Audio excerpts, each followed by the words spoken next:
Here's an example of using multiple angle to solve an equation. So we've done some problems where it might be just the tangent of x equaling 1. And so we're going to ignore this multiple angle of 3x and just focus on how can we find x equaling the tangent of x equaling 1. So we're going to use inverse trig. We're going to say x equals the tangent inverse of 1. And we're going to use our unit circle. So we say, what would we get when we take the y over the x to be 1? So here is quadrant 1, and in quadrant 1 is an angle of pi over 4. It has the order pair square root of 2 over 2 square root of 2 over 2. If we take that y and x and divide them, we're going to get 1. So if we just said tangent of x equaling 1, what's x? We'd say x equals pi over 4. Now we're going to think about adding in this 3x. What does that 3x do? It creates multiple angles. So I'm going to change colors, and we're going to rewrite this equation now with 3x equaling pi over 4. Now, we need to take into consideration the period of a tangent function.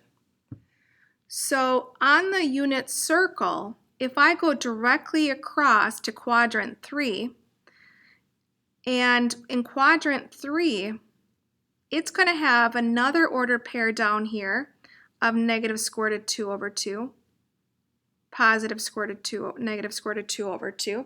And when I divide those, y over x, I get 1.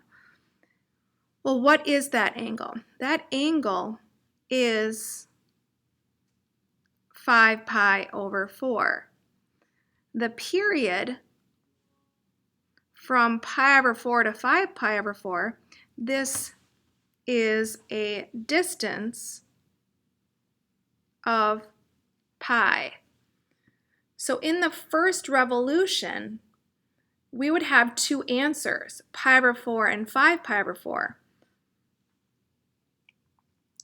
So we need to add on to this green equation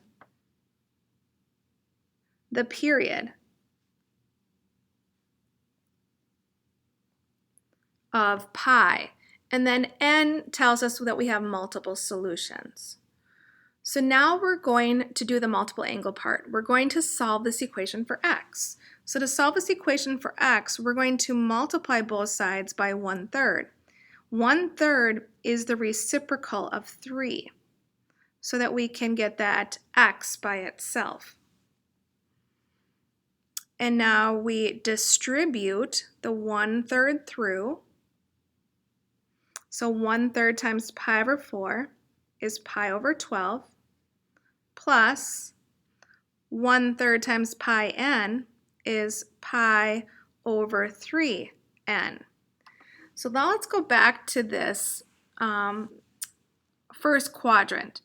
So what it's doing is it's taking this angle right here and giving us 3 solutions. So it's cutting it into multiple parts. So how we find the rest of those answers is first changing that pi over 3 to a like denominator. So the like denominator would have to be a 12 in the denominator. So we have to multiply the numerator and the denominator by 4. All right, so this is going to be the period for the next solution to give us all of these multiple angles. So we're ready to find all the answers. So here's what you do. To find the first one, it's going to just be the pi over 12. So we call that x sub 1.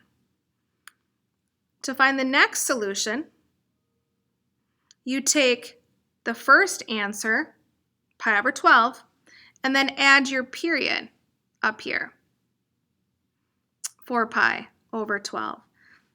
And then those fractions add together nicely to be 5 pi over 12. Now let's find the next answer.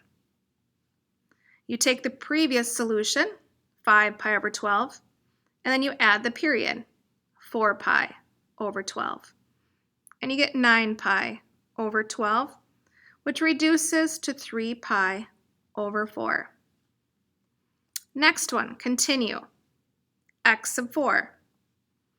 Take 9 pi over 12 plus your period, 4 pi over 12. And you get 13 pi over 12. Eventually we will stop, and I'll show you where we stop at in a minute. Fifth answer.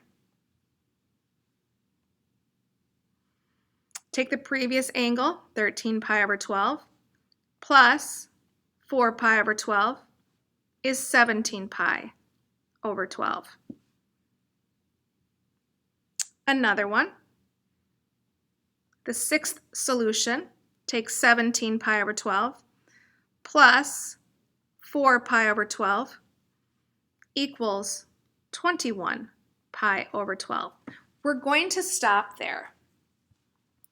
So up in our notes, we are going to solve equations between 0 and 2 pi. So we are right now at 21 pi over 12. What is the equivalent 0 to 2 pi? So we're looking for solutions from 0 to 2 pi. Well, this has a denominator of 12. So in equivalent form, that is 24 pi over 12. So we go all the way up till we get to that angle measure. So that's why we're stopping. We are stopping at 21 pi over 12. So let's list out all the answers for x. So x equals the first solution, pi over 12. The next solution, 5 pi over 12. The next solution, and we'll continue just writing them. So 3 pi over 4. 13 pi over 12, 17 pi over 12, and then this one we're going to reduce down to its lowest form, 7 pi over 4. So those are the 6 solutions.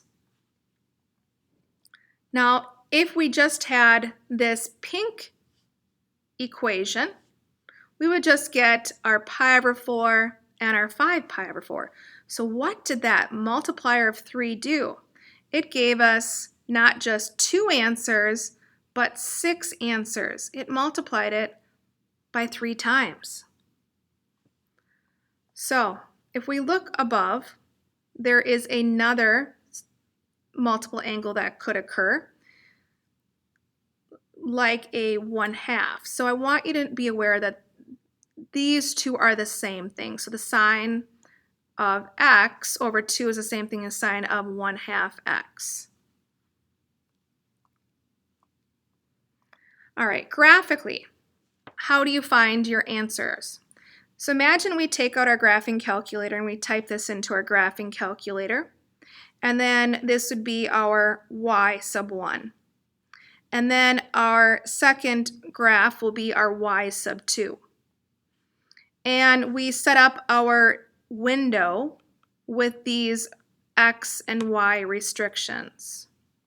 What you're looking for are the 6 points of intersection.